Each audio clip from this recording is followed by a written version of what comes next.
Fala galera, estamos aqui em mais uma aula do Fábrica D, dessa vez visando as provas da UERJ, do exame de qualificação, e do CBMERG também, que notadamente é uma prova que anda em paralelo com a prova da UERJ. Geralmente elas são feitas pela mesma banca, com detalhes muito parecidos, só esse ano, em que estamos de 2020 para 2021, é que o CBMERG tem algumas diferenças que vocês já discutiram, já viram com a gente em outras aulas, como, por exemplo, não usar as obras literárias, então você não tem que ler aquelas obras que foram recomendadas para a UERJ, caso você queira fazer a prova do bombeiro. Tá? Então vamos passar nessa parte toda de explicação sobre a prova. Tem outros vídeos na plataforma ou na área aberta do YouTube a respeito, no caso de como que cada uma delas elaborada, e vamos partir direto aqui para o ataque, ou seja, fazer várias questões de física que vão pegar todo o programa que cai nessas duas provas, que são parecidas, tá?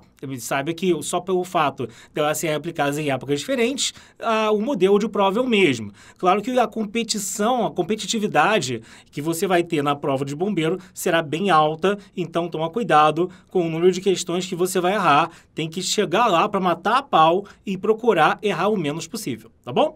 Vamos lá então, gente. Então, primeira questão aqui é do EQ de 2019, no primeiro exame. Para quem não sabe, normalmente a UERJ ela tem dois exames de qualificação ao longo do ano. Uma mais para o início do ano e outro exame mais para o final do ano. Tem ano que às vezes dá algum BO, algum problema, e acaba que só tem um exame, mas geralmente são dois, tá? Então, essa aqui, 2019, o primeiro exame, ele fala o seguinte: no experimento, 4 condutores, 1, 2, 3 e 4, constituídos por metais diferentes e com o mesmo comprimento, vamos sublinhar aqui, comprimento e espessura, estão submetidos à mesma tensão elétrica. O gráfico abaixo apresenta a variação da tensão U em cada resistor em função da corrente elétrica I, tá? E aí, o que vai acontecer? O condutor que apresenta maior resistividade elétrica é... Bom, gente, resistividade elétrica tem a ver com aquela fórmula que a gente apelida como fórmula da rola, né? Que é aquela fórmula que envolve o quê? Quando você considera o resistor como sendo um componente cilíndrico, e aí você vai ter isso daqui, ó. Você vai ter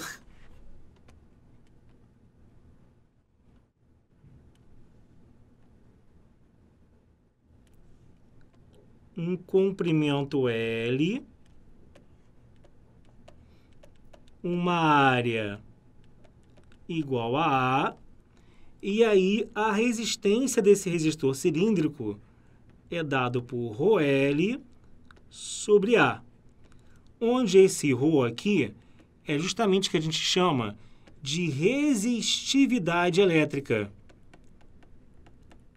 Mas, gente, esse valor depende, geralmente, do material do qual o resistor é feito.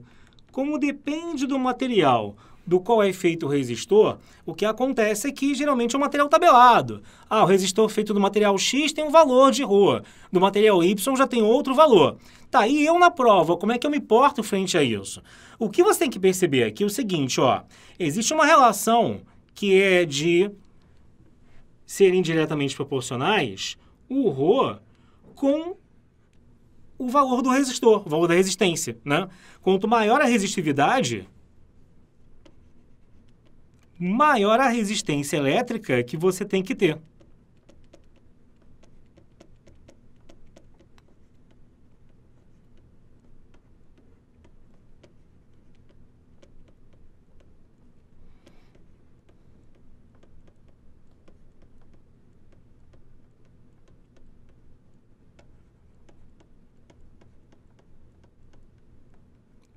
E aí, gente, para uma mesma, no caso aí, para uma mesma corrente, o que vai acontecer? Né? A gente tem a lei de Ohm, que é o quê? O I, que é igual a U sobre R, né? O U igual a RI, tá? Essa daqui da frente. Então, eu tenho aqui o U igual a RI. Ou também, no caso aqui, ó, que o R, né? Passando o I para o outro lado, é igual a U sobre I. Então, para uma mesma corrente...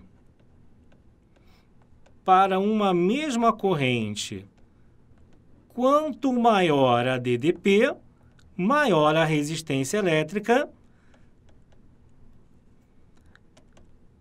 Quanto maior a resistência elétrica, maior a resistividade.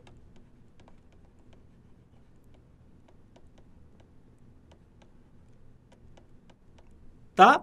Então é só você ver que, por exemplo, se eu traçar aqui uma vertical, a qualquer momento aqui no gráfico, você vai ter o mesmo I, e para esse mesmo I, ó, é no gráfico 1 que eu tenho o maior U. Isso pode ser feito a qualquer momento, isso vai acabar acontecendo, né? O mais alto, digamos, é sempre aqui o do gráfico número 1. Tá legal, galera? Por isso, então, que a maior resistividade é justamente a correspondente ao condutor que tem o gráfico número 1, tá bom? Vamos marcar, então, aqui letra A de Outback, tá? E vamos seguir, ok? As questões da UERJ, para quem está acostumado com outros vestibulares, para quem se especializou só em Enem, são mais diretas e retas, mas o estilo do vestibular tradicional de antigamente, né, para quem é aqui do Rio, ou para quem é de fora do Rio, estilo de FUVEST, assim.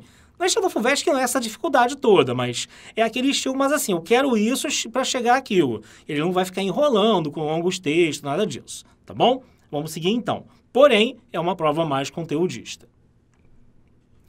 Questão 42, que era da prova de 2020, do primeiro exame também da UERJ, tá?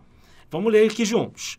Um portão fixado a uma coluna está articulado nos pontos P1 e P2, conforme ilustra a imagem a seguir, que indica também 3 outros pontos, OA e B. Sabe-se que, vamos sublinhar, gente, OB igual a 2 igual a 4 metros e OA igual a 0,8. Para abrir o portão, a pessoa exerce uma força perpendicular de 20 newtons no ponto B, produzindo um momento resultante MB. O menor valor da força que deve ser aplicada no ponto A, para que o momento resultante seja igual a MB em newtons, corresponde a quanto? Então, olha só, galera, momento de uma força. É uma matéria que não aparece tanto, mas quando aparece de forma bem simples. Pensa em quando você, por exemplo, vai manusear aquela alavanca de porta, né? Vai abrir uma porta que tem aquela alavancazinha. Se você aqui faz uma força na pontinha, você consegue abrir a porta com muito mais facilidade do que se você fizer uma força lá já na junta quase da maçaneta com a porta. Inclusive, essa força também, você consegue mais relaxadamente exercer o movimento de girar a maçaneta quando eu chego perpendicularmente à maçaneta do que se, por exemplo, eu fizer assim. Se eu der um puxão assim, eu não vou abrir a porta. Se eu começar a dar um puxão assim na maçaneta, eu posso até arrebentar a maçaneta, mas abrir mesmo a porta eu não vou. Então, o que acontece? De acordo com a força que você exerce na maçaneta e a distância daquela força exercida até o ponto de giro, você vai ter uma tendência de girar a maçaneta, você vai ter um momento da força diferente. Então, o momento de uma força é justamente aquela tendência que aquela força aplicada tem de fazer girar algo em torno de um ponto, tá? Mas nas questões de prova, geralmente ele não vai ficar pegando no seu pé com tanto detalhe. Aqui, por exemplo, qual é a ideia, galera? Você tem aqui uma força de 20 newtons que vai ser aplicada no ponto B.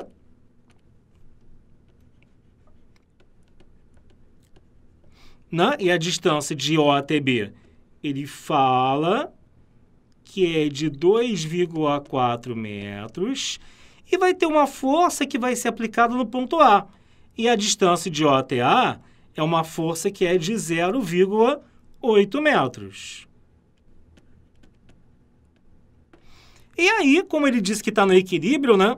Ele diz que o momento resultante no ponto A tem que ser igual ao momento resultante no ponto B, né? O menor valor da força que deve ser aplicada para que o momento resultante seja igual ao de MB. Isso é o mesmo que ele falar que eu tenho um equilíbrio. É o mesmo que falar que, no caso, uma coisa vai anular a outra, tá? Mas vamos lá. No caso aqui, o que é o momento exercido pela força A? É essa força que ele pediu, que eu não tenho, vou chamar de FA, pela distância OA até ali o ponto de giro. Vai ser FA vezes 0,8. Já o momento B vai ser a força FB vezes OB. Vai ser 20 vezes 2,4. Então, eu tenho que ter ali os momentos iguais. O momento de A tem que ser igual ao momento de B. Ou seja, FA vezes 0,8 tem que ser igual a 20 vezes 2,4. Que aí eu corto aqui, né? E aí você vai ter o quê? Vai ficar 3, ó. Porque 24 por 8 é 3, então 2,4 por 0,8 é só igualar as casas decimais, que vai dar 3 também. Logo, a questão é bem tranquila. Você vai ter que o FA aqui, ele vai ser de 20 vezes 3, vai ser igual a 60 newtons, tá?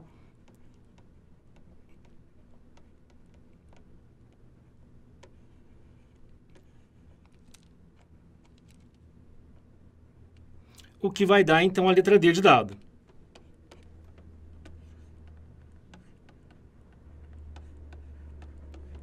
Beleza? Tranquilo, gente? Vamos seguir, então. Próxima questão, também de 2020, do primeiro exame. Ele fala, então, assim, observe no gráfico a variação em newtons da intensidade da força F aplicada pelos motores de um veículo em seus primeiros, ó, vamos sublinhar aqui, 9 segundos de deslocamento. Deu um gráfico aí da força com o tempo, né? O que eu vou comentar agora contigo. E nesse contexto, a intensidade do impulso da força em newtons por segundo vale quanto? Impulso de uma força, galera. Impulso de uma força é a força que você aplica vezes o tempo de contato daquela força com o objeto. Imagina você jogando futebol, não eu, que sou uma tristeza em qualquer esporte. Mas imagina quando você chuta e o seu pé toca a bola. Você tem uma força aplicada na bola e tem também um tempo de contato do seu pé com aquela bola. As duas coisas, dependendo, né, da intensidade de cada uma, vão, no caso, fazer o quê? Dar uma intensidade, vão impulsionar a bola e fazer com que ela saia dali com uma certa velocidade. Ou ela já vinha com uma velocidade, vai sair com uma outra nova diferente, ou ela estava parada e você dá um chute na bola, ela vai longe. E aí, esse impulsionamento, justamente, que é dado por força vezes tempo. Agora, o gráfico que ele te deu aí na questão é um gráfico em que a força não é constante. Repara que ela tem uma subida, um momento em que é constante e uma descida. O que acontece, galera? Quando você tiver situações assim em física, em exatas, aliás, toda vez que você tiver que uma grandeza é dada pelo produto de outras duas, tá vendo aqui, ó, que o impulso ele é dado pelo produto de força vezes tempo. Isso acontecendo, a área formada justamente por F e T é o que vai dar o impulso. Então, no caso como esse, a área abaixo do gráfico aqui, ó, no caso da força não sendo constante, é que vai dar justamente o impulso da força, tá? Então, o que vai acontecer, galera? Para você, então, aqui no caso, ter esse impulso, basta calcular essa área que está na sua frente, que é o quê? A área de um trapézio. Aí eu preciso que você saiba calcular a área de trapézio. Você lembra? Tá? Então, repete comigo aí na sua casa. A área de trapézio é o quê, gente? Base maior mais base menor vezes a altura sobre 2, né? Então, nesse caso, repara que a base maior ela será igual a 9, a base menor ela é igual a 3 e a altura ela é de 6 por 10 a terceira, tá? Então, a gente vai ter o quê? Ó? Vai ficar, então, assim, 9 mais 3 vezes 6 por 10 a terceira, tudo isso sobre 2. Então, fica 12, 6 por 10 a terceira sobre 2, né? Aí, beleza. Você vai ter 36 vezes 10 elevado a 3, ou 3,6 por 10 elevado a 4. Porque aqui, ó, quando eu aumento o expoente na base 10, só para deixar em notação científica, né?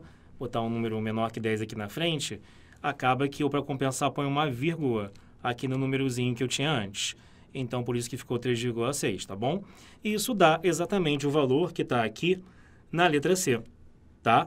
Então, lembre-se de que impulso é força vezes tempo, tá? Cuidado, trabalho é força vezes distância, impulso é força vezes tempo.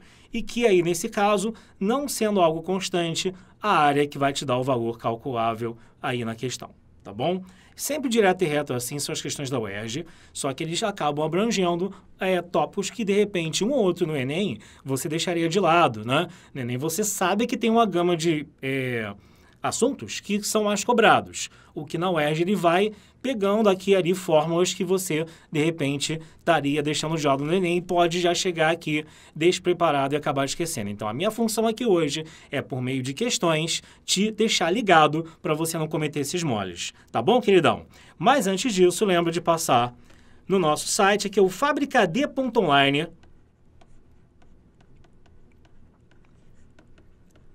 Usa o cupom FABRICAD10 para que você tenha 10% de desconto em qualquer um dos nossos planos da área civil, ou seja, Enem ou medicina, beleza? Tá? Então, para qualquer um desses dois planos, você aí usa esse cupom FABRICAD10, que ele vai te dar 10% de desconto para você já largar vitorioso e com a vantagem, tendo aula com os melhores professores aqui do Rio de Janeiro.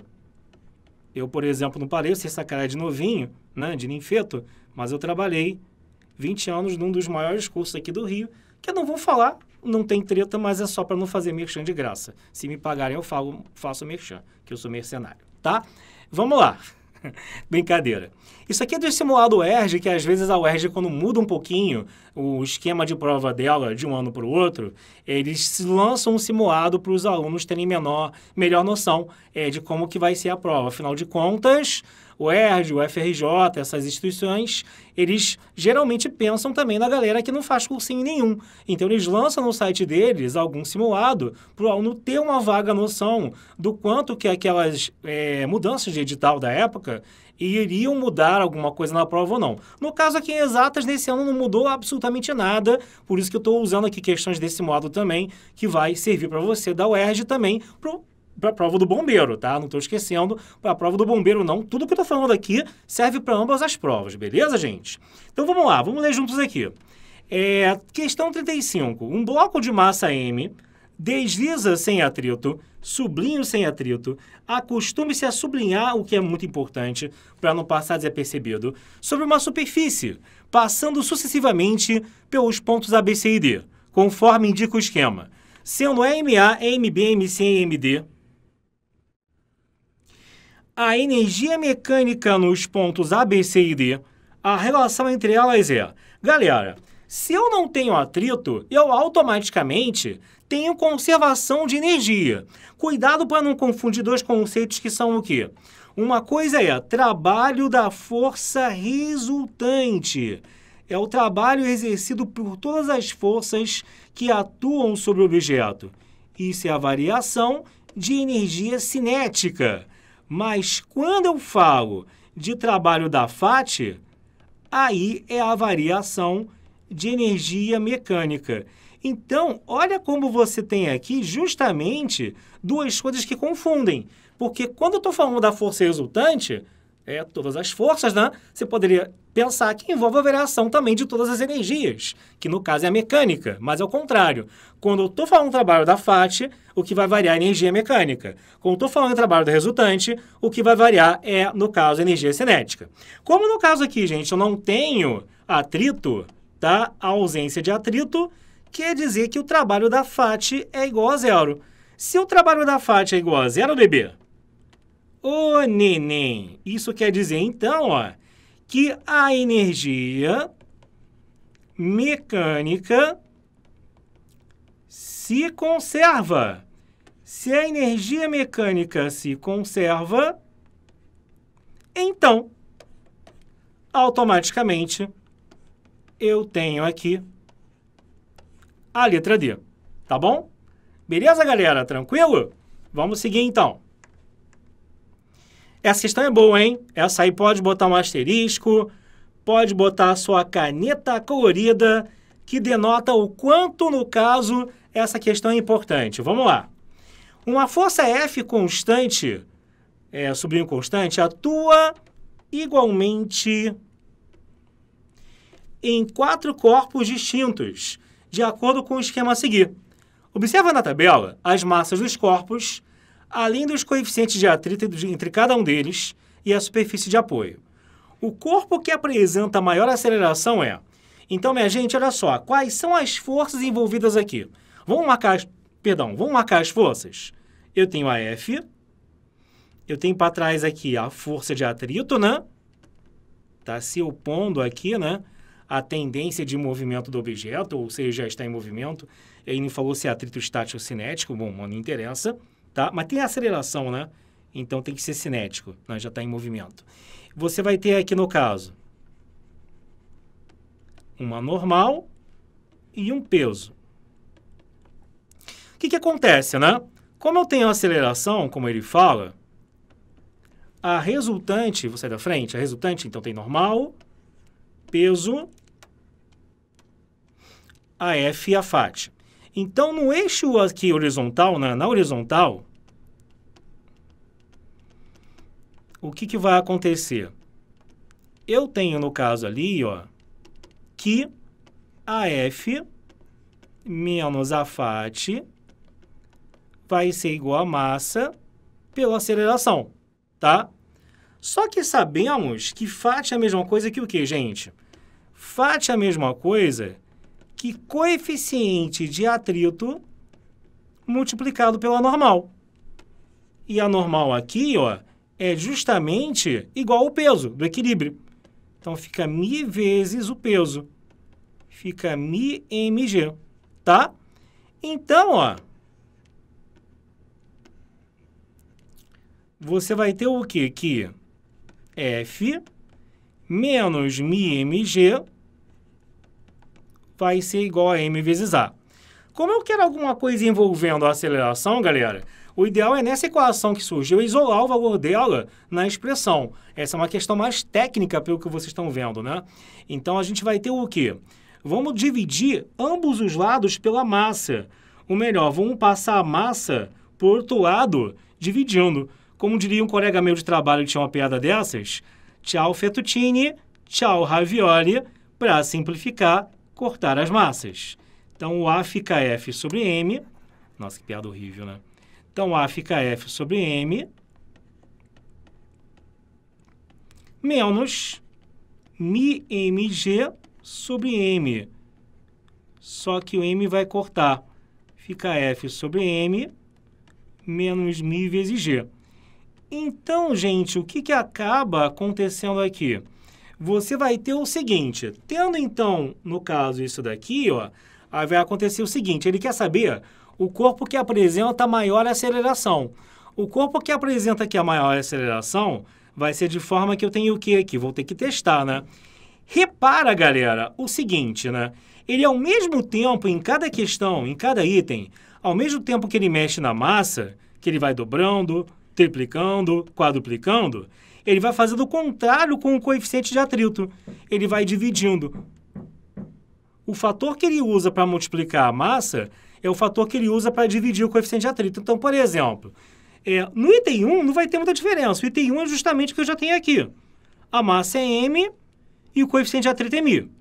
Mas se eu vou para o item 2, aí você vai ter que a aceleração vai ser dada por F sobre a massa, que no caso é 2m, e no lugar do μ, que é esse aqui, ó, tem que entrar o coeficiente de atrito da situação, que é o μ sobre 2. Só que aí a dificuldade algébrica do cara que pode imperar, né, minha gente? Que olha só, vai ficar F sobre 2m menos μg sobre 2, ó. Esse 2, se botar na frente, se você reparar bem, essa expressão aqui é exatamente 1/2 vezes F sobre M menos μg. Isso aqui, galera, é a metade da aceleração do primeiro caso. Então, ela está diminuindo. E como ele vai trocando depois para 3m mi sobre 3, para 4m mi sobre 4, o que vai acontecendo é que a aceleração vai ter caindo cada vez mais. Se você não perceber isso na questão, você vai ficar fazendo conta atrás de conta e perdendo tempo para finalmente ver qual é a maior aceleração. E me responde, por favor, na sua casa, pausa e pensa. Qual é a maior aceleração que tem aqui? A número 1, isso. Porque da 2 em diante, assim como eu mexi aqui no segundo caso e eu tenho a metade da aceleração original, né? Isso aqui, gente, olha só, repara. Vou chamar de aceleração 2. A aceleração número 1, ela está aqui dentro. Isso aqui é exatamente a metade da aceleração número 1. A aceleração 2 ela é a metade da aceleração 1. Tá?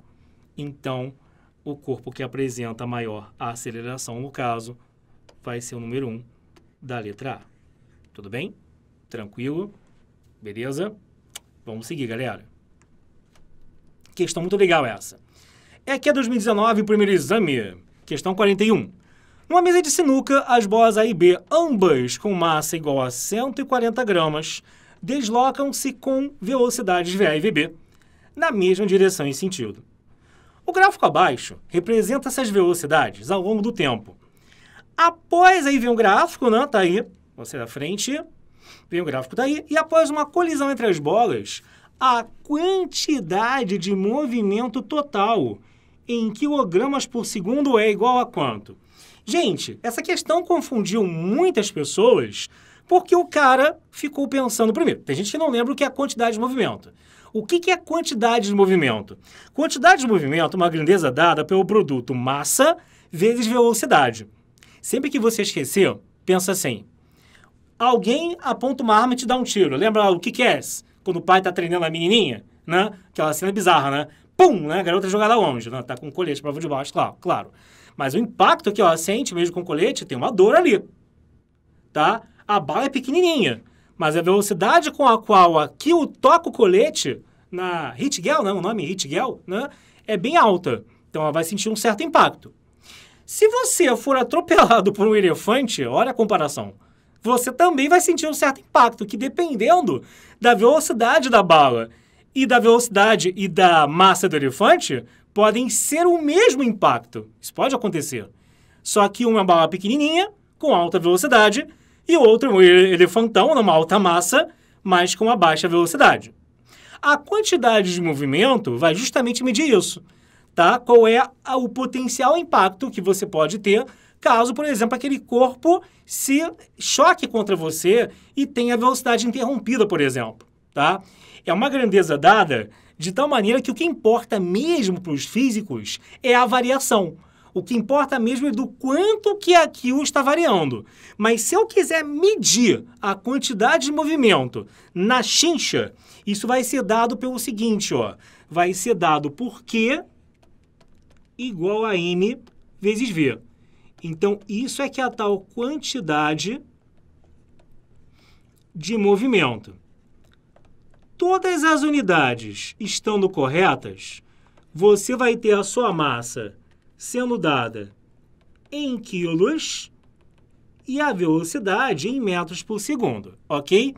E aí, quando eu tenho conservação da quantidade de movimento, eu digo que o que antes é igual ao que depois, ou seja, quando eu tenho duas bolinhas se chocando, quando você está lá num jogo, por exemplo, numa mesa de bilhar, quando você tem uma colisão entre carros, se eu não tenho forças externas agindo, se eu tenho, no caso, um choque, tá? Dependendo do tipo de choque, você pode ter que a energia envolvida no choque, a energia cinética, se conserva ou não. Mas eu não tendo forças externas, eu terei sempre a quantidade de movimento se conservando. Então, eu tenho lá dois carros. Estava um carro com uma velocidade de 2 metros por segundo, baixo, né? E outro com 3 metros por segundo. Aí eu vou calcular a quantidade de movimento de cada um deles. Massa vezes velocidade e massa vezes velocidade. Quando eu somar esses valores e for comparar com o cálculo feito ao final, o cálculo inicial, a soma, tem que dar a mesma soma no final, mesmo que para cada carro a velocidade depois da batida não seja mais a mesma. Mas a soma do produto, massa vezes velocidade, terá que ser a mesma. Não entendeu? Eu vou escrever aqui, tá? Você vai ter o quê, ó? Entendi fucking nada. Olha só. Você aqui numa colisão, na ausência de forças externas, você tem que o que antes, a quantidade de movimento antes é igual a depois, ou seja, massa do corpo A vezes velocidade do corpo A mais massa do corpo B pela velocidade dele será igual a massa de A por V' mais massa de B por VB'. Bom, só que as massas são todas iguais, né? E aí você pode falar assim, ele quer a quantidade de movimento total após a colisão. Só que após a colisão é igual a antes da colisão. E aí, então, se eu quero medir uma coisa, eu posso olhar para outra que dá no mesmo. Medir a quantidade de movimento depois, após a colisão, é a mesma coisa que medir antes da colisão. E isso é fazer cada massa multiplicada pela sua velocidade original antes da batida. E isso está no gráfico, as velocidades estão no gráfico. Só toma cuidado com um detalhe, gente. Para tá tudo no SI, é a pressa. Para tá tudo no SI, você repara que a massa tem que estar em quilos, tá bom? E aí ela é dada em gramas. Então vamos pegar e vamos tomar cuidado que essa massa de 140 gramas vai virar uma massa de 0,14 quilos. Então eu terei aqui, ó, que o que depois vai ser 0,14 vezes 10 mais 0,14 vezes 6. Se eu quiser, eu boto 0,14 em evidência. E aí, esse aqui depois, ó, vai ser dado por 0,14 vezes 16. 0,14 por 16, galera, vamos fazer aqui a conta rapidinho, né? Voltando ao tempo da dona Teteca. 6 por 4, 24. Vai ficar aqui, 2,24, né? Duas casas decimais, 2,24. Beleza. 2,24 quilogramas metros por segundo, tá bom? Que é justamente aqui a letra D de dado, tá? Então, ele faz essa pegadinha para a questão parecer muito mais difícil do que aquilo que ela realmente representa. Cuidado, tá bom? Vamos seguir. Ah, agora falando em resistor, meu amigo, aí começa o trem de muita gente, né? Questão da 45 do EQ 2019, primeiro exame. Resistores ômicos idênticos foram associados em 4 circuitos distintos e submetidos à mesma tensão OAB. Observa os esquemas.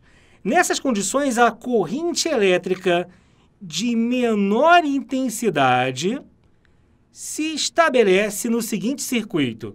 Então, olha só, galera. Quanto no caso aqui, lembra da lei de Ohm? Como é que era, né? Era I igual a U sobre o REC. O REC, gente, ele é apelido para resistência equivalente. Ele é quando eu substituo nesses desenhos malucos que eu tenho aí, tem um jeito de fazer, tem a associação em paralelo, tem a associação em série. Então, tem um jeito de pegar esse bando de resistores e substituí-los por um só. Na indústria, geralmente se faz isso. Por exemplo, um exemplo bem tosco. Quando você pega um PlayStation, saiu agora o 5. Você já sabe que daqui a pouco vai sair o PlayStation 5 Slim, porque eles vão dar um jeito de miniaturizar a placa componente do aparelho de forma a reduzir custo e tudo mais, né? Que já vem com custo alto, por causa também do pessoal querer, né, ganhar a graninha deles para o pessoal entusiasta, mas depois, com o tempo, dá para realmente baratear o custo lá na linha de produção. Diminuindo a placa, usando menos componentes, trocando, sei lá, de repente, 5 componentes por um que vai fazer a mesma coisa. É porque, às vezes, na pressa do projeto, né, nada sai perfeito de cara, e depois você vai aprumando, vai melhorando, e por aí vai. Por isso que existe o tal do resistor equivalente, tá? Só para você saber mais ou menos na indústria, nas exatas, para que ele serve. Agora, aqui então, o que vai acontecer? Como eu tenho a mesma DDP em cada um dos circuitos, eu tenho que me ligar que a corrente de menor intensidade, né, já que a DDP aqui de cima é constante, a corrente de menor intensidade vai surgir quando tiver um REC que seja o maior possível. Quanto maior a resistência equivalente, menor será, no caso aqui, a corrente, tá? Então, vamos ver aqui em cada um deles qual que vai ser, no caso, o maior REC, tá bom? Então, maior resistência equivalente, já que o é constante, na menor intensidade da corrente.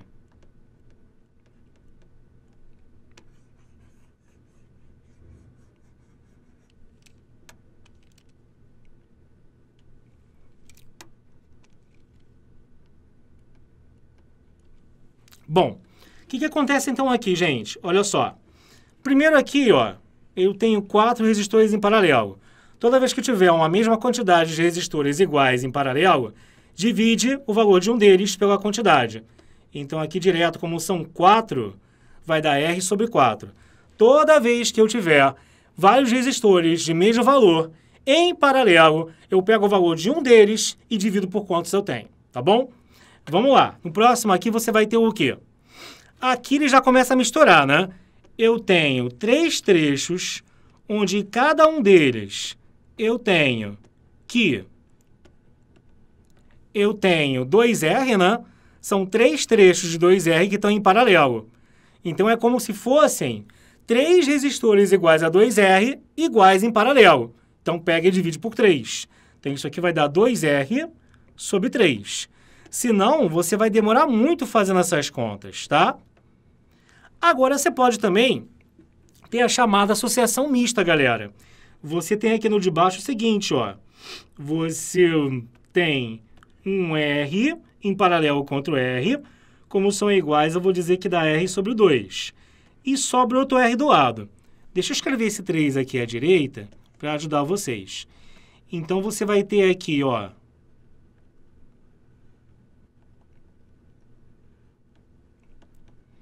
um R sobre o 2 em série contra o R, tá? E resistores em série, eu sei que o valor final do REC deles é a soma, dando então aqui 3R sobre o 2, tá bom?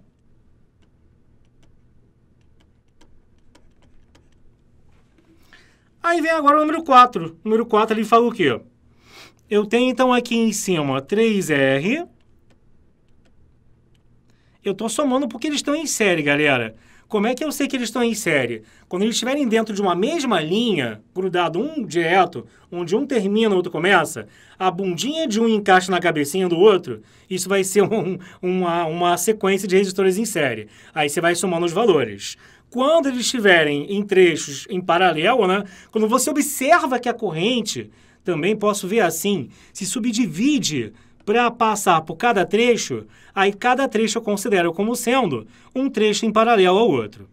Então, eu tenho de 3R lá em cima, em paralelo com de 2R embaixo.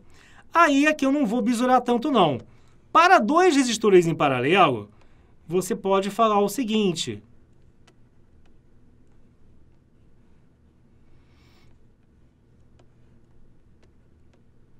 que o REC será dado pelo produto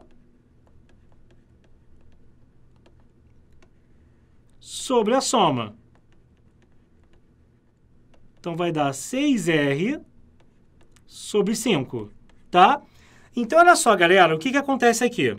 O primeiro R deu 0,25. O outro deu 2R sobre 3 é 0,6666666, né? Oh, meu Deus, esse número aí, sei não. Tá? E aí, o outro aqui deu 1,5, né? Que é 3 sobre 2. Tá a mesma cor. E o outro deu 6 por 5, é 1,2. A nossa busca aqui é pelo maior REC, pela maior resistência equivalente. Isso aconteceu no verdinho ali, ó, que deu 1,5, bebê, tá? Então, isso significa que a nossa resposta será a de número 3, letra C de nádegas.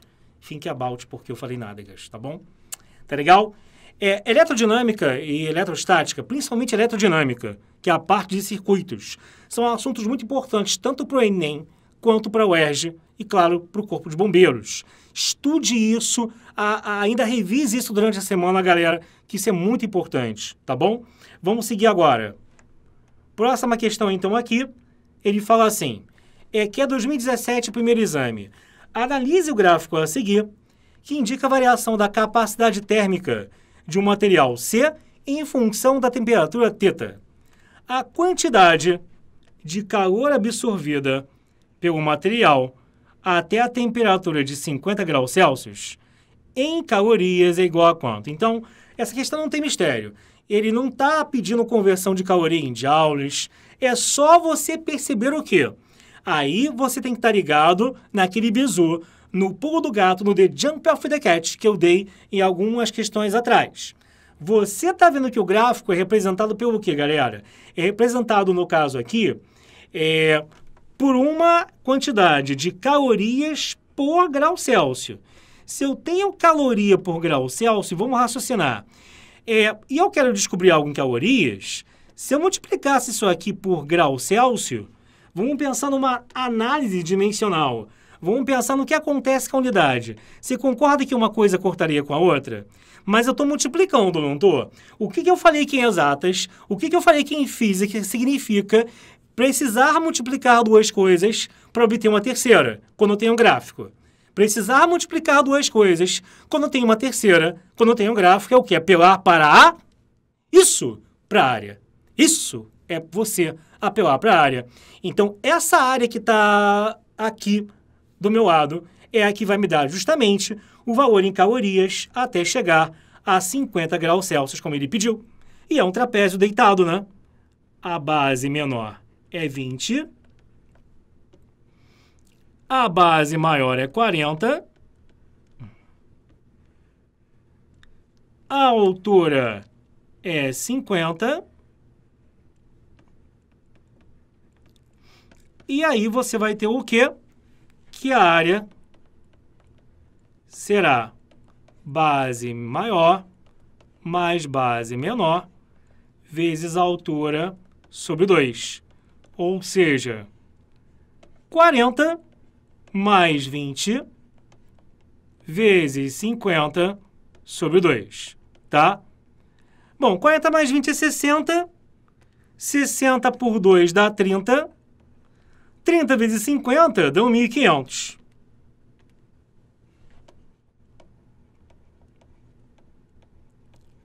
$1.500 calorias. Você que aí vai comer barrinha, você que quer ser um cara fit no ano de vestibular, acho muito engraçado, né? Quando se dá uma sala de vestibular, aquelas 200 cabeças, né? A galera lá na frente, né? Tipo, tá preocupada em engordar no ano de vestibular. Aliás, o pessoal começa a fazer aquelas promessas. Assim que eu passar, eu vou molhar todo dia. Assim que eu passar, não sei o quê. Aí fica lá comendo Nesfit, né? Pacote de biscoito Nesfit. Não temos propaganda, nem merchan, nem contrato com o Nesfit, tá bom? Acho que você pergunte. Tá, então, continuando a piada, o pessoal fica comendo Nesfit, mas come 3, 4, 10 pacotes numa aula de um tempo. Vai adiantar para caramba. Pode ter certeza.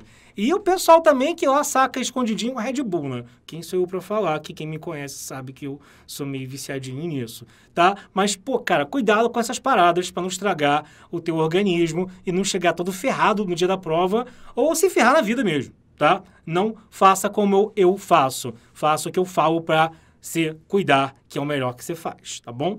Vamos lá. Próxima questão, aqui é 2017, o primeiro exame. Questão 43. Um sistema constituído por 6 moedas idênticas fixadas sobre uma régua de massa desprezível que está apoiada na superfície horizontal de uma mesa, conforme ilustrado abaixo. Observe que na régua estão marcados pontos equidistantes, numerados de 0 a 6. Ao se deslocar a régua da esquerda para a direita, o sistema permanecerá em equilíbrio na horizontal até que certo ponto da régua atinja a extremidade da mesa. De acordo com a ilustração, esse ponto está representado pelo seguinte número. Galera, então aqui temos justamente a matéria chamada de equilíbrio, de equilíbrio dos corpos extensos, tá? Então, o que vai acontecer aqui? Isso envolve momento de uma força de novo. Só que envolve o quê? Esses momentos se equilibrando. Tem uma tendência da barra girar de um lado e uma tendência dela girar do outro. E se as tendências forem iguais, elas se anulam e a barra não faz nada. Imagina você com seu amigo lá no parque brincando na gangorra. Dependendo do peso de cada um e de onde cada um estiver sentado, a gangorra vai ficar lá paradona e nada acontece. Você lá com cara de xaxim olhando para a cara do brinquedo, né? Pois é, não tá acontecendo nada. Tá bom? Então aqui é a mesma coisa. Ele quer apoiar de um jeito que ele bote. Se eu contar aqui, né, um desenho, cuidado para não contar errado, são 5 moedas de um lado e uma moeda do outro. Ele não me deu o peso das moedas, mas o que ele fala? Que as moedas são idênticas. Isso é para você considerar que elas têm a mesma massa, consequentemente o mesmo peso. E em algum momento, né, Deus é pai, quer dizer que eu vou botar alguma letra aí para o peso e para a massa, e em algum momento eu vou acabar cortando esses valores de um lado e do outro, tá bom? Vamos ver então aqui, ó. Então o que acontece? Você vai ter aqui o seguinte. De um lado eu tenho 5P. Do outro eu tenho P.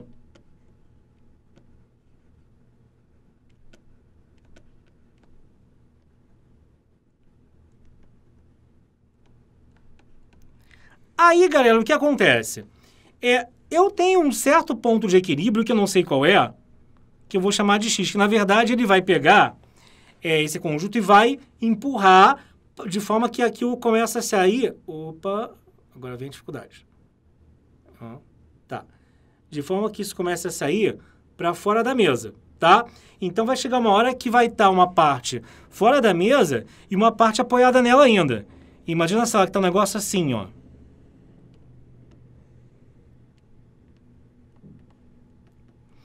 E é justamente isso que ele quer saber. Ao se deslocar a régua da esquerda para a direita, o sistema permanecerá em equilíbrio na horizontal até que certo ponto da régua atinja a extremidade da mesa num dado ponto. Esse ponto está representado por qual número? Vamos fazer o seguinte, como eu sei que no total, né, a distância é 6, né, porque as distâncias têm todas o mesmo valor. Então, vamos falar que no total a distância é 6, né?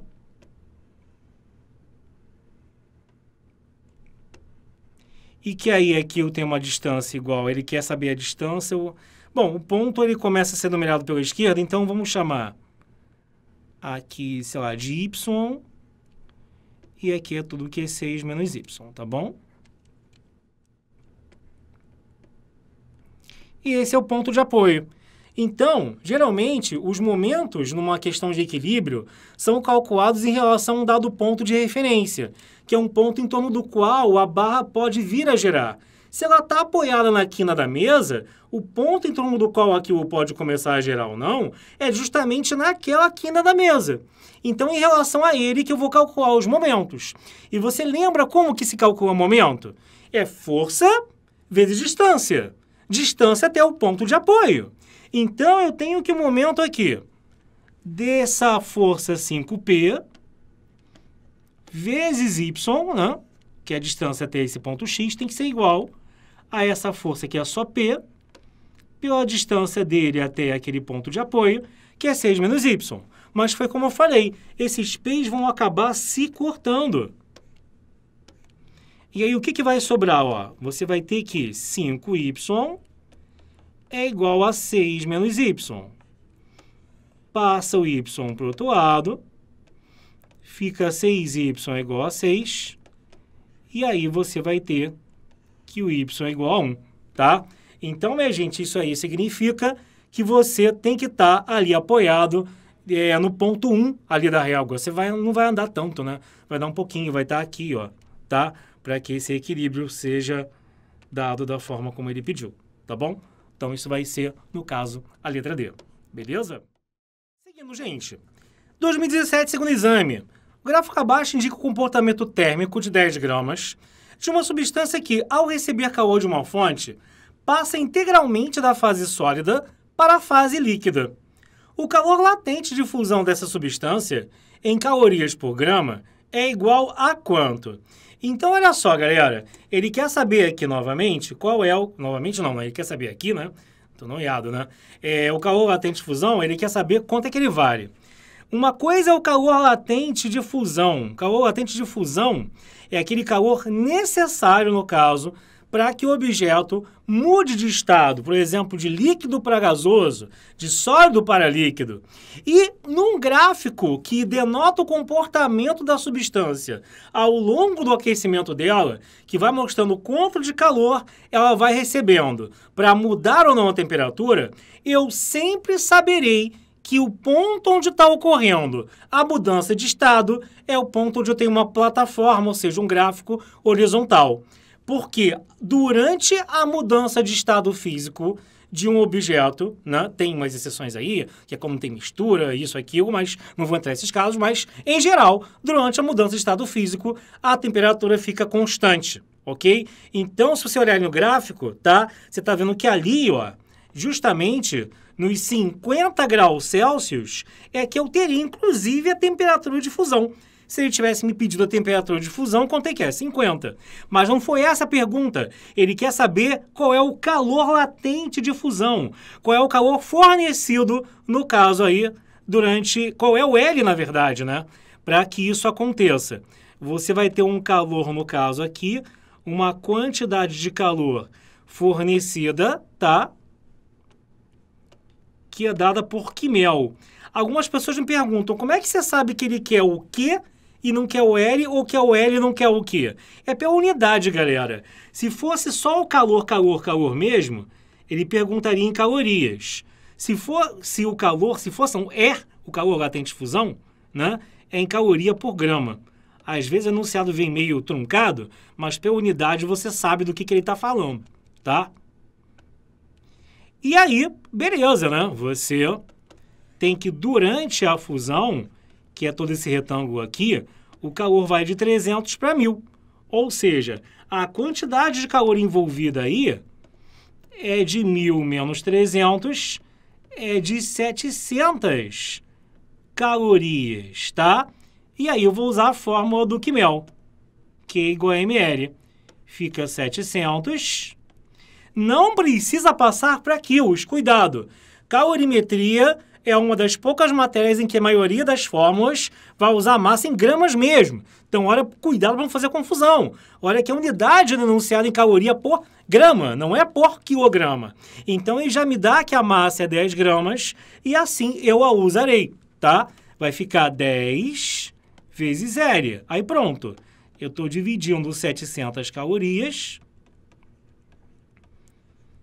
por 10 gramas.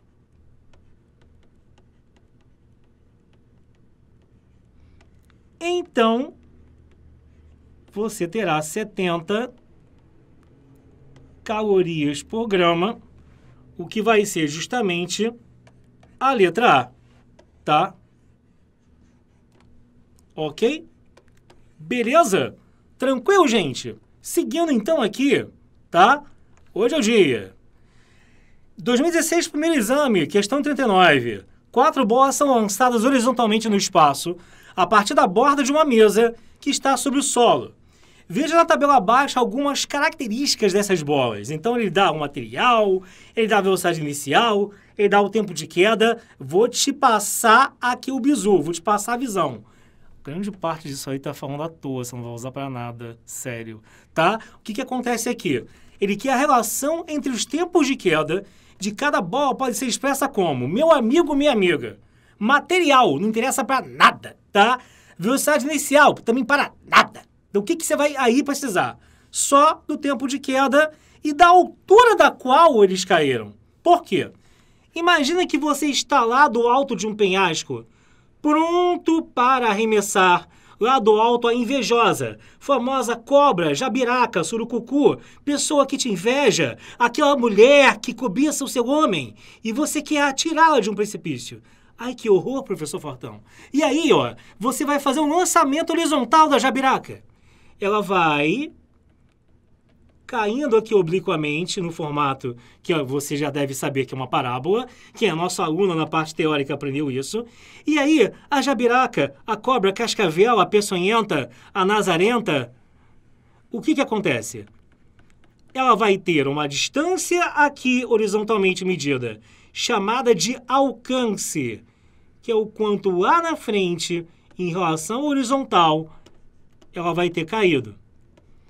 E tem a altura de queda. Que no caso, como aquele fala, pelo jeito, é da... Não, penhasco é uma mesa, né? Eu estou já aqui, já pegando, já tornando mais trágica a coisa. Mas penhasco, mesa dá no mesmo. Existe uma altura que é a mesma altura, porque é a mesma mesa. E quando você vai estudar esse movimento, você geralmente o divide em duas partes. Uma parte que é uma parte horizontal, que é onde tem o alcance, onde eu não tenho nenhuma aceleração agindo, e uma outra parte que é a parte vertical, que é onde eu tenho a gravidade, onde a aceleração que age é a da gravidade. E repara que a velocidade que eu tenho inicialmente é uma velocidade inicial apenas no eixo x. Ali, se eu olho para o eixo x, ó, eu tenho uma velocidade inicial que vai ser constante toda a vida, tá? E eu tenho no eixo y uma velocidade inicial que é zero. Porque, na verdade, eu não tenho uma velocidade na vertical. Por isso que é lançamento horizontal. Você lança com a velocidade apontando horizontalmente à frente. Isso quer dizer que eu tenho uma queda livre no eixo y.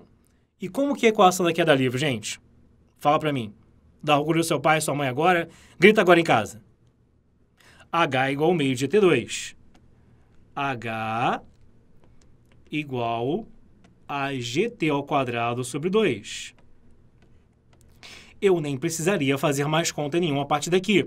Repara aqui, eu tenho a participação de alguma coisa relativa ao material do qual é feito, né? O objeto, a massa entra, por exemplo, na equação? Não. Então isso não serve de nada se eu quero tempo. Eu tenho a participação de velocidade inicial.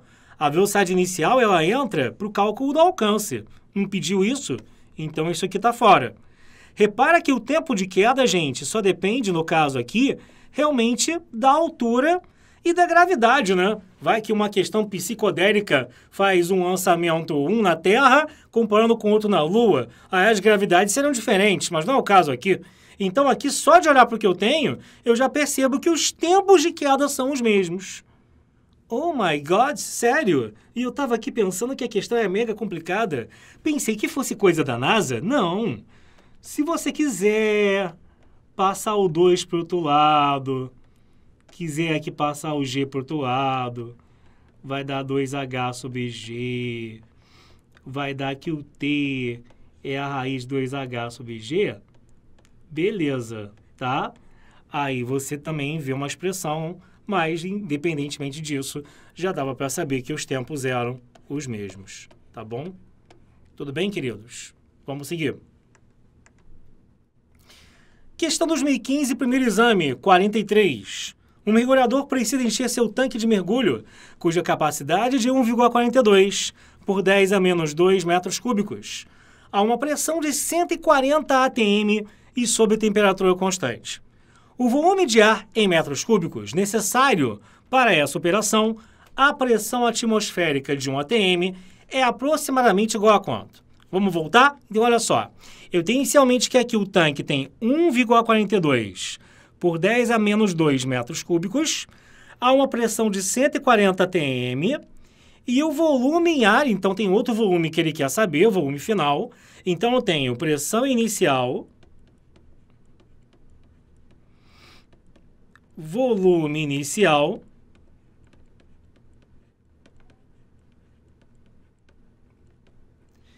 e pressão final e volume final. E aí, no caso, a temperatura, ele disse que é constante, né? Se eu tiver um T0, seja lá quanto for isso, isso vai ser igual ao T final. Só escrever, então, T0 igual a T, né?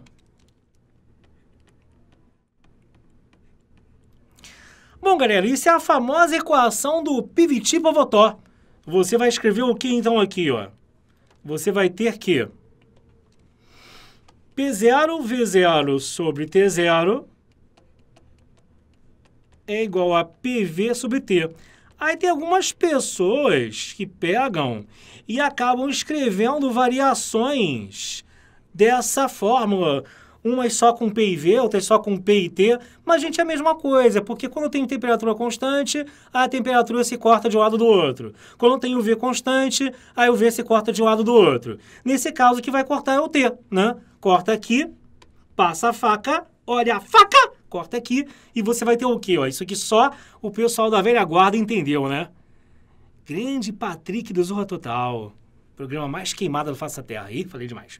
Então você vai ter o quê? Ó, P0, V0. E aí, gente, assim, como eu estou numa igualdade, existe uma grande preocupação do pessoal se vai usar a pressão em ATM, se vai usar em outra unidade. Cara, numa igualdade, desde que a pressão esteja numa unidade de um lado e também na mesma do outro, e isso vale para a temperatura e vale também para o volume, não tem problema. Vai tudo sair de boa, tá? Então, vamos lá. Então, claro, a temperatura tem que ser em Kelvin.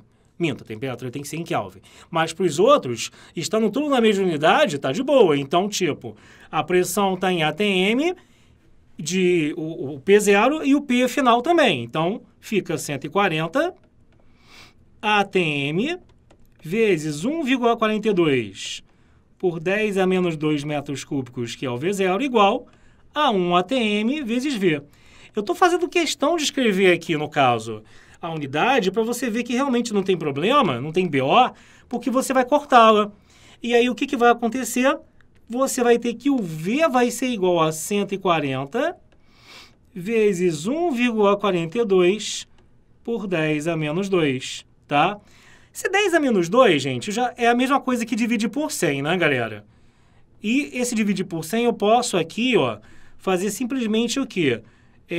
Aplicar essa divisão por 100 aqui no 140.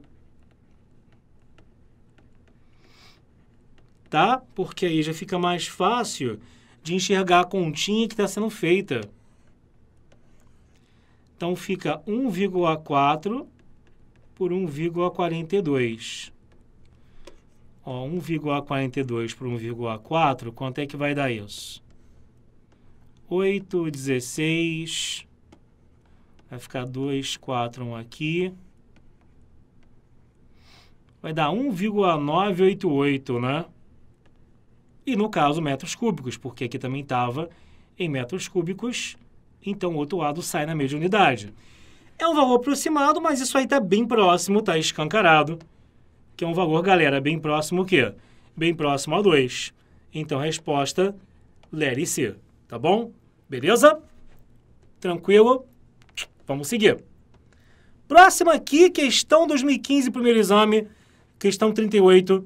Ele fala assim: admita uma colisão frontal totalmente inelástica.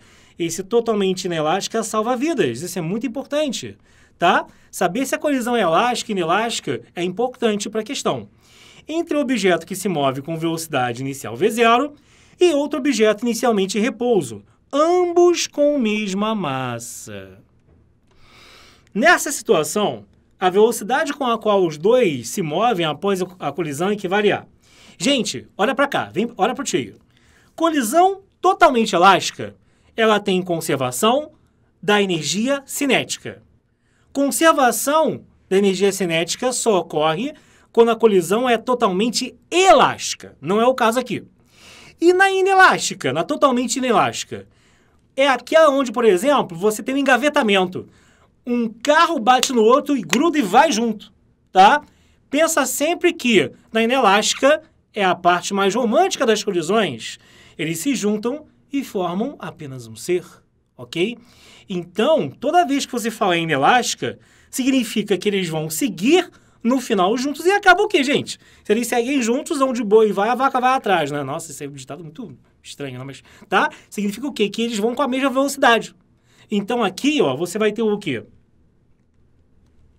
Na colisão elástica, totalmente elástica. Ah, tem também um lance com o valor de um E, né? Que é um coeficiente de restrição, mas eu não vou falar sobre ele agora aqui, não. Mas na colisão totalmente elástica, eu tenho uma conservação da energia cinética antes e após o choque. E na colisão totalmente inelástica, que é o caso da questão,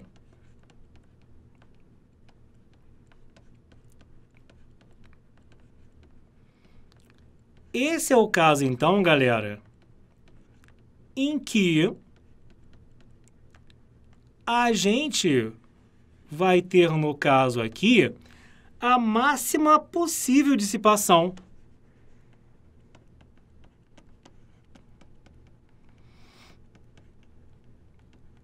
de energia cinética, ou seja, a maior perda possível de todos os jeitos. Tem lá dois carros, né? Eles podem bater de várias maneiras diferentes.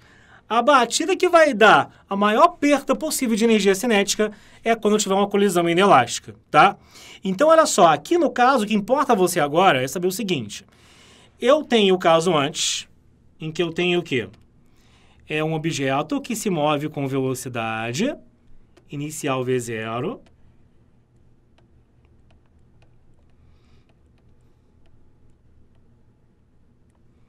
e outro que está inicialmente em repouso. Paradão, tá?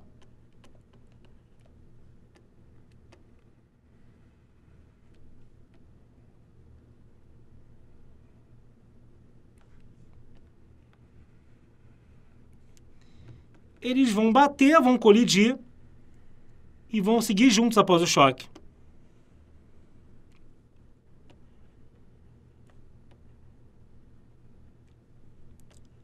Com uma velocidade que eu vou chamar de Vzão.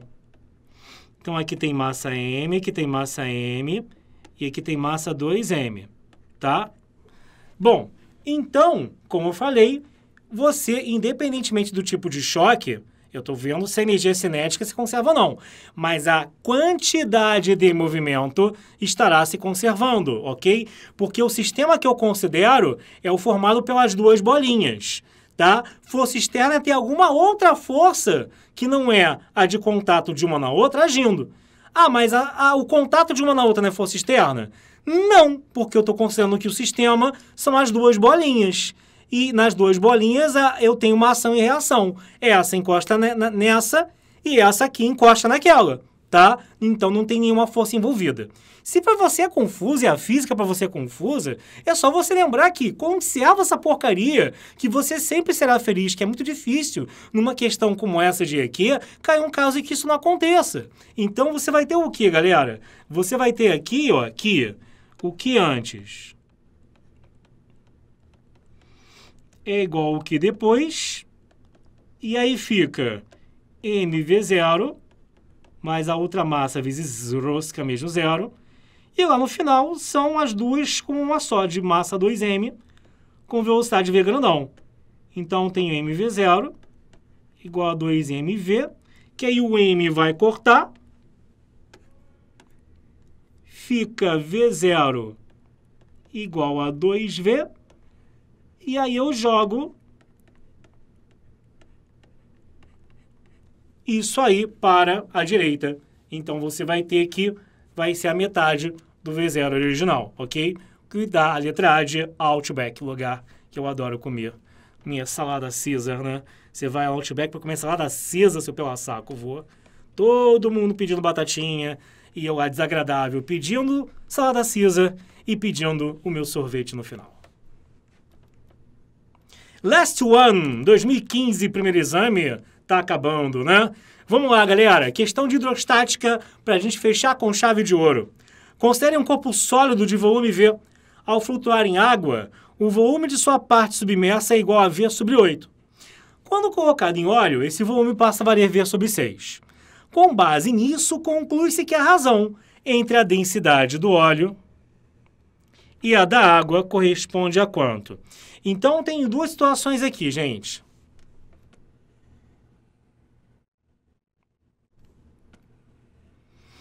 Uma em que eu tenho um volume igual a V sobre 8 mergulhado no líquido que é água, né? Ao flutuar em água, ele tem que o volume submerso é igual a V sobre 8. E uma outra situation em que ele está mergulhado em óleo, com a parte submersa um pouco menor, igual a V sobre 6, tá? Gente, independentemente dos dois casos, né? Quais são as forças agindo aqui? O peso e a força que o líquido exerce sobre o objeto, que é o quê? Que é o empuxo. Eu vou ter apenas impulso e peso em cada um desses dois casos. Então, você tem aqui, ó, vamos marcar. Empuxo, número 1, e peso. Empuxo, número 2, e peso. O empuxo, ele depende do quanto, da fração do objeto que está mergulhada, que num caso é só V sobre 8 e no outro caso é V sobre 6, e também da densidade, né? Ou seja, do material do qual é feito o líquido em que ele está mergulhado. Eu vou chamar aqui a densidade da água de μ da água,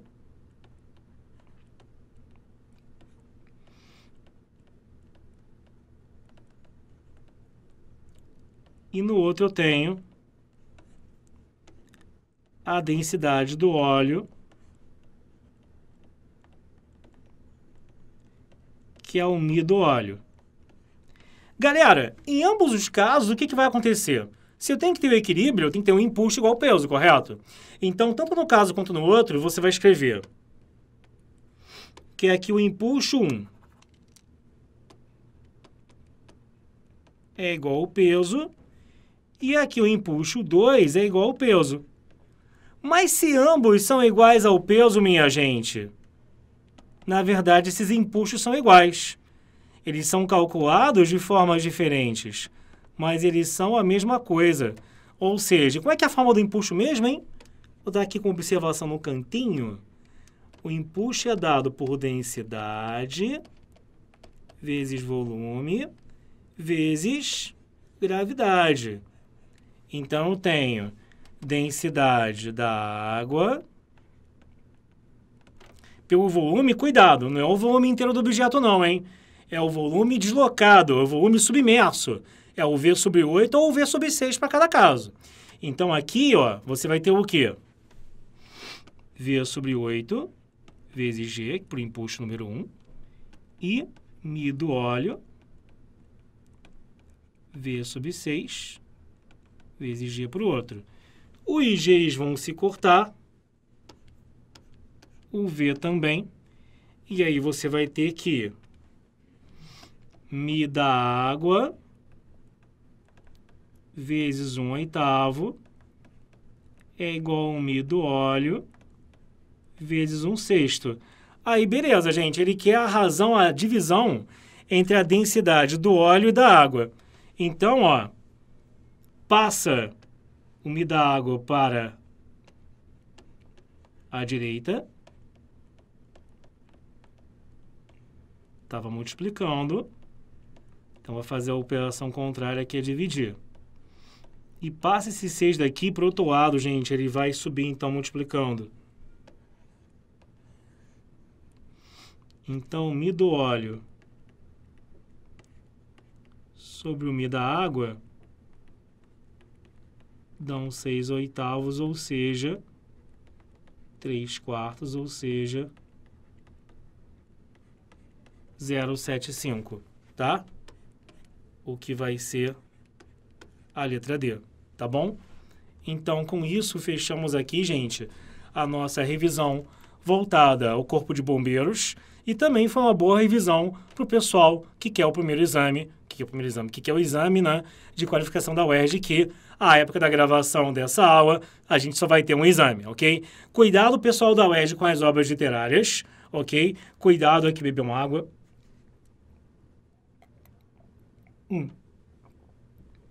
Cuidado com as obras literárias, obras que não serão cobradas na prova do Corpo de Bombeiros.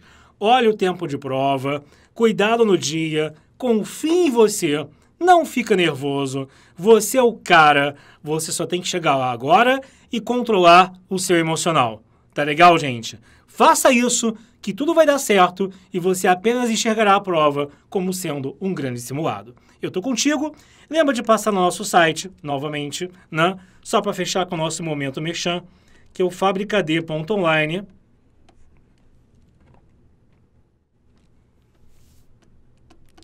Usa o cupom FABRICAD10 para 10% de desconto nos planos Enem ou Enem com aprofundamento em medicina. O plano Enem, na verdade, é o plano Enem UERJ, tá? Que como foi desenhado por nós que somos do Rio, e aqui no Rio todo mundo quer Enem UERJ, a gente já faz um perfeito balanceamento entre o que cai no Enem e o que cai na UERJ também, sem deixar cair a peteca, que também tem questões FUVEST, questões de outros vestibulares. O plano Medicina, ele tem tudo que tem o plano Enem UERJ, tem todas as matérias, correção de redação, tem simulado, mas ele se diferencia por ter as matérias Master. Então, além da Biologia normal, tem a Biologia Master para aprofundar ainda mais, tem a Química Master para aprofundar ainda mais a parte de Química que é dada no módulo normal, Física Master, idem, e Matemática Master. Então, assim, claro, Física e Matemática Master, para quem vai fazer Medicina, depende muito do estado em que é necessário aprofundar tanto essas duas matérias. Mas, para quem quer coisas tipo UERJ, aí Biologia e Química são amplamente necessários à sua vida, à sua carreira e ao seu vestibular, tá bom? Então, faço o voto de que tudo dê certo. Eu tô contigo. Força, galera, garra. Tamo junto. Valeu, pessoal. Tchau, tchau pra você.